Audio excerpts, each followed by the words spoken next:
আগামীকাল রায়দিঘিতে অভিষেক বন্দ্যোপাধ্যায়ের জনসভা চলছে শেষ মুহূর্তের প্রস্তুতি। খুঁটি পুজোটা আজকে করলাম, 4 তারিখ দশমী হবে। 4 তারিখ যখন ভোট বাক্স খুলবে তখন পদ্ম ফুলের নেতারা চোখে সর্ষে ফুল দেবে। আগামীকাল 17 এপ্রিল রায়দিঘি বিধানসভার মণ্ডলপাড়া গার্লস স্কুলের পার্শ্বস্থ খাড়ি ক্যাথলিক মাঠে সর্বভারতীয় তৃণমূল কংগ্রেসের সাধারণ সম্পাদক ও সাংসদ অভিষেক বন্দ্যোপাধ্যায়ের জনসভাকে ঘিরে জোর প্রস্তুতি চলছে। সেই জনসভাকে সফল করতে আজ অনুষ্ঠিত হল একটি গুরুত্বপূর্ণ প্রস্তুতি সভায় উপস্থিত ছিলেন দলের ব্লক ও অঞ্চল নেতৃত্ব, পঞ্চায়েত সদস্য, জনপ্রতিনিধি এবং অসংখ্য কর্মী সমর্থক। সভা থেকে আগামীকালের কর্মসূচিকে সফল করতে একাধিক দিক নির্দেশ দেওয়া হয়। বিশেষ করে সভাস্থলের পরিকাঠামো, মঞ্চ নির্মাণ, আলোকসজ্জা, পানীয় জল ও শৌচালয় ব্যবস্থা নিয়ে বিস্তারিত আলোচনা হয়। এছাড়াও জনসমাগম নিয়ন্ত্রণ, যানবাহন ব্যবস্থা এবং নিরাপত্তা নিয়েও বিশেষ গুরুত্ব দেওয়া হয়েছে। নেতৃত্বের তরফে জানানো হয়েছে সম্ভাব্য ভিড়ের কথা মাথায় রেখে স্বেচ্ছাসেবক মোতায়েন করা হবে এবং প্রশাসনের সঙ্গে সমন্বয় রেখে পুরো কর্মসূচি পরিচালনা করা হবে। ইতিমধ্যে সভাস্থলে মঞ্চ তৈরির কাজ শুরু হয়ে গেছে। দলীয় সূত্রে জানা গেছে এই জনসভায় ব্যাপক জনসমাগম হতে পারে বলে আশা করা হচ্ছে।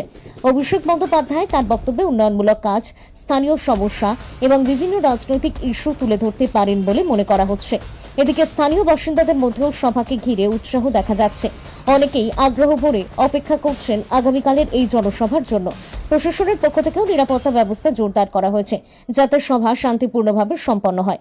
সব মিলিয়ে আগামীকাল রায়দিঘির খাড়ি ক্যাথলিক মাঠে বড় রাজনৈতিক জমায়েতের সাক্ষী থাকতে চলেছে মানুষ। এই সভা আসন্ন নির্বাচনের আগে কতটা প্রভাব ফেলতে পারে সেদিকেই এখন নজর গোটা রাজনৈতিক মহলে। এই মুহূর্তে সভাস্থল পরিদর্শনে এসেছেন তৃণমূলের নেতৃত্ব শান্তনু বাপুলি। তার থেকে জানবো এই সভার ব্যাপারে। আচ্ছা, আগামীকাল তো সভা, কি মনে হয়, কেমন প্রত্যাশা রাখছেন? আমরা প্রত্যাশা রাখছি এখানে 1 লক্ষ লোকের জমায়েত আমরা করব।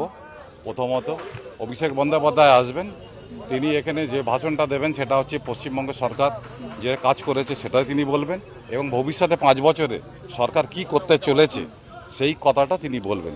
তার এটাই উদ্দেশ্য এখানে আসা এবং এই মিটিংটা করা। আচ্ছা, এই যে আগামীকালের সভা, সেই সভা কি একেবারে শেষ মুহূর্তের প্রচারে কোনো ইম্প্যাক্ট ফেলতে পারে? নিশ্চয়ই এটা শেষ মুহূর্তে একটা বড় ইম্প্যাক্ট ফেলে। প্রত্যেকবারই উনি এখানে আসেন। আগের বারে যখন এখানে বিধায়ক দেবশ্রী রায় ছিলেন তখন আমি দায়িত্ব নিয়ে ওনাকে ঠিক যে মিটিংটা আপনারা যেখানে দাঁড়িয়ে আছেন রাস্তার ঠিক উল্টো দিকেই আমি করেছিলাম। এইখানে 2016 সালে তখন তিনি এমএলএ ছিলেন দেবশ্রী রায়। তো প্রত্যেকটা একটা ইম্প্যাক্ট ফেলে। একটা লিডার এসে তাদের কর্মীদের উদ্বুদ্ধ করে এবং সামনে যে লড়াইটা তারা করে, সারা দিন রাত খেটে যে কর্মীরা খাটে, সেটা একটা নেতৃত্ব এসে অভিষেক বন্দ্যোপাধ্যায় এসে সেটাকে একদম বুস্ট আপ করে দিয়ে যায়।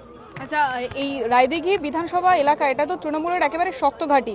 কি মনে হয়, সেই অবস্থান কি একই থাকবে নাকি কিছুটা চ্যালেঞ্জের মুখে পড়বে? না, কোনো চ্যালেঞ্জের মুখে পড়বো না। আমার দৃঢ় বিশ্বাস এখন প্রথম তো আমরা থাকবই, কিন্তু লড়াই হচ্ছে দ্বিতীয় পজিশন নিয়ে। দ্বিতীয় পজিশনে বিজেপি থাকবে না সিপিএম থাকবে। আমাদের লড়াইটা এখন আমরা 1 নম্বরে আছি। 2 নম্বরে ওরা দুজনে লড়ছে, তারা ঠিক করুক তারা 2 নম্বরে কে থাকবে। বিজেপি অর্থাৎ বিরোধীরা তারা কিন্তু বলছে তৃণমূলের থেকে তাদের শক্ত ঘাঁটি তৈরি হচ্ছে রায়দিঘি এলাকা থেকে। ও প্রত্যেক নির্বাচনের আগে তারা বলে শক্ত ঘাঁটি তৈরি হচ্ছে। এখন বাইরে থেকে তাদের নেতারা আসে। এই 2 মাস তারা প্রধানমন্ত্রী আসছেন, অমিত শাহ আসছেন, 10টা ক্যাবিনেট মন্ত্রী এসেছেন, 12খানা চিফ মিনিস্টার এসেছেন। এতগুলো নেতা সারা পশ্চিমবঙ্গ ধরে প্রচার করছেন, ওনারা প্রচার করেন। আর আমাদের হাওয়াই চটি পরা ভদ্রমহিলা আমাদের মুখ্যমন্ত্রী এবং অভিষেক বন্দ্যোপাধ্যায় দুজনে, কেননা আমরা সারা বছর মানুষের পরিষেবা দিই।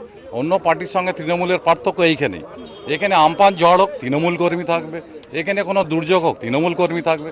সুতরাং আমরা সারা বছর পড়াশোনা করি, পরীক্ষায় ওই জন্য বরাবর ফার্স্ট আসি আমরা।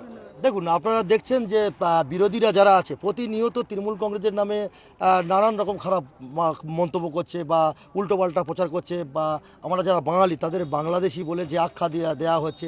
আজকে সেই সব গুজরাটি, বিহারি, উত্তরপ্রদেশের মানুষ আজকে বাংলায় এসে তারা বাংলার মানুষকে শাসন করার জন্য চেষ্টা করছে। আজকের মনে রাখতে হবে, বিজেপি যে ইশতেহার প্রকাশ করেছে সেটা হিন্দি ভাষায়, তাহলে হিন্দি বলে সমস্ত বাংলাকে চাপিয়ে দেওয়ার চেষ্টা করছে এবং বাঙালি মানুষকে দমন করার চেষ্টা করছে এবং বাংলাদেশের তখন দিকে তাদেরকে সরিয়ে দেওয়ার চেষ্টা করে। তাই আজকের প্রতিবাদ করার সময় এসেছে। আজকের ইলেকশনের সময় সারা বাংলার মানুষকে আজকে লড়ে দিতে হবে, যে বুঝিয়ে দিতে হবে যে আমরা বাঙালি এক কাঠটা, আমরা নেতাজির নেতাজির এলাকার মানুষ, আমরা রবীন্দ্রনাথের এলাকার মানুষ, যে বঙ্কিম চট্টোপাধ্যায়কে যাকে বঙ্কিম দা বলেছে সেই এলাকার মানুষ আমরা সবাই একজোট আছি। আমরা কোনো গুজরাটি মারোয়ারির নেতৃত্বে আমাদের বাংলা চলবে না, আমাদের বাংলা মমতা ব্যানার্জির নেতৃত্বে চলবে, রবীন্দ্রনাথ নেতাজির আদর্শ কেনে চলবে। আগামীকাল এক ঐতিহাসিক জনসভা হতে চলেছে 17 তারিখ অর্থাৎ শুক্রবার দুপুর 2টোয়।